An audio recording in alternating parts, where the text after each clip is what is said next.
and welcome to the Pirate Handyman, where we teach you how you can do stuff to save money and make yourself more self-sufficient. If this is something that you're kind of digging, hit that subscribe button down below and hit your notification bell, and anytime a new video drops, then we'll let you know. Or actually, YouTube will let you know. So today what we're going to do is we're going to cover tools. Now we're going to start out with some of the basics. This may be too basic for some of you pirates out there. But if you're just moving out of the house, just got a new apartment, bought a house, something like that, and you don't have any of your own tools, we're going to show you what you probably need to have from the very beginning, and then we'll get into some more nice-to-have tools. So the first thing we'll talk about here is screwdrivers. This is just what they call a standard flathead screwdriver. I like to always keep two sizes around. One for bigger, heavier stuff, because sometimes you can't get enough torque on a smaller one, but then you want the smaller one to get into some smaller spaces or a smaller screw head. Now, in addition to the standard or the flathead, there's what's called cross point. Sometimes they're called Phillips head, but it's basically the same thing. These are for the cross point screws that you'll see. Again, you want a bigger one so you can get more torque. And then you want the smaller one for the smaller screws. And it's probably more important here than it is with the flatheads to have the right size, because it's real easy to strip those screws, meaning if it's not the right size, it'll start spinning and it'll mess up the cross on it. Alright, so this is what a typical Phillips head screwdriver looks like. You can see it's pointed at the end and has four little blades on it that kind of form an X. So that's where you get cross point, but technically it's called a Phillips head. Alright, and then it's also a good idea to have a good set of pliers. Now most of the pliers like this that you see, you can see that there's a little space in here. And what this space is for is if you take it like this and then push it, now you can see it's a little bigger. So you're not going to be able to grab something thin, but this is for grabbing bigger things. Then you just push it back and then you get the small.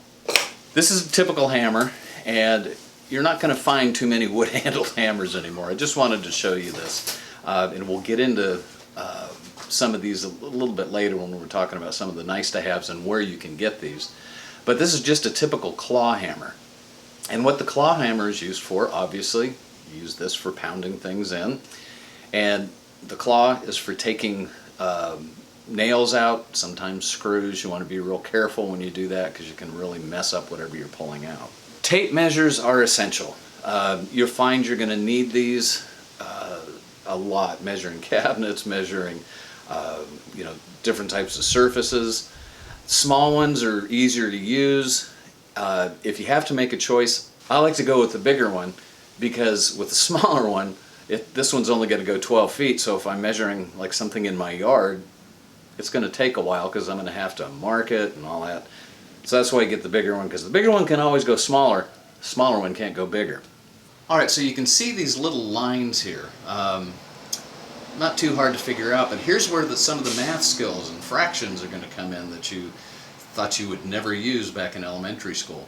The big lines, obviously, 4 inches, 5 inches, 6 inches.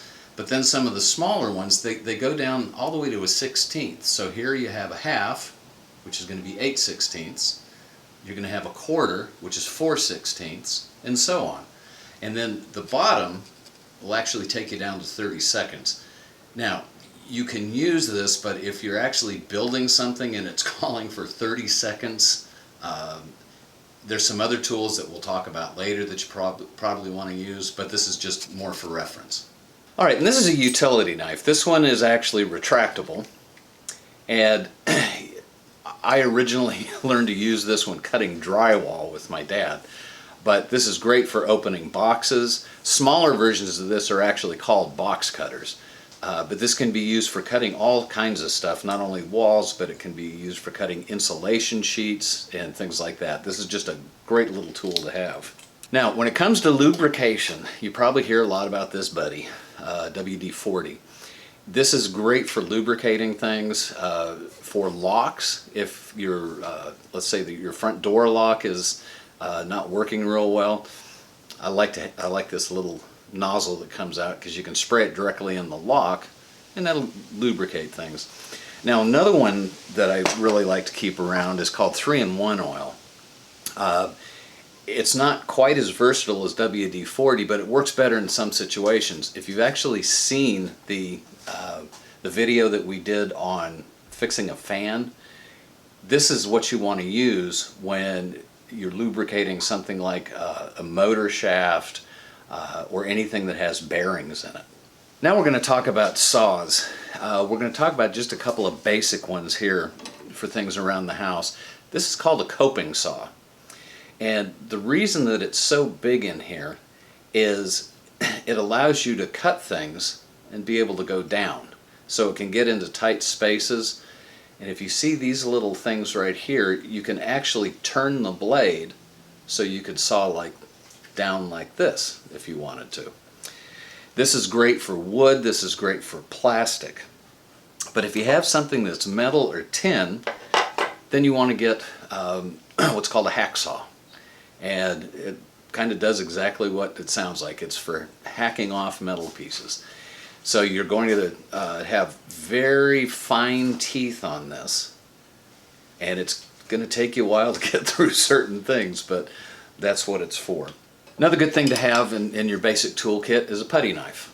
And this is basically if you're spackling a wall, it works great for that. If you're putting in any kind of filler, in a bathtub or in tile, this works great for using it like that. And then you have a crescent wrench.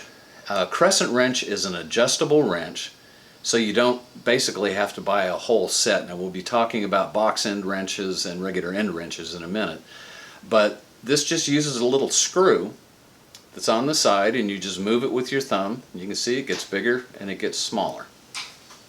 Now one thing you want to keep in mind when you're using one, this is a little bit bigger one, is this part moves.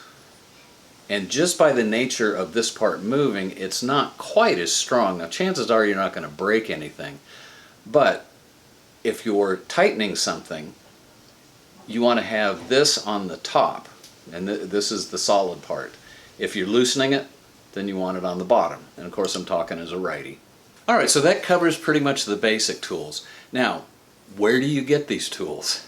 Well, you can ask for them. Your birthday, holidays, any of the fun Hallmark days, Father's Day, Mother's Day, Groundhog's Day, Labor Day. Labor Day is a good time to ask for them. You don't have to go buy all these tools new. You can actually go to garage sales and find a lot of this stuff. One thing that you want to look for at a garage sale is anything that has a handle, especially if it's plastic like the screwdrivers, just make sure they're not cracked.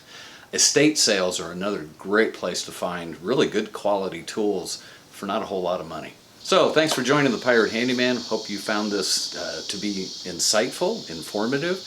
And if you dig what we're doing, hit that subscribe button down below, hit the notification bell, and that way anytime a new video drops, you'll be notified. But here's to smooth sailing.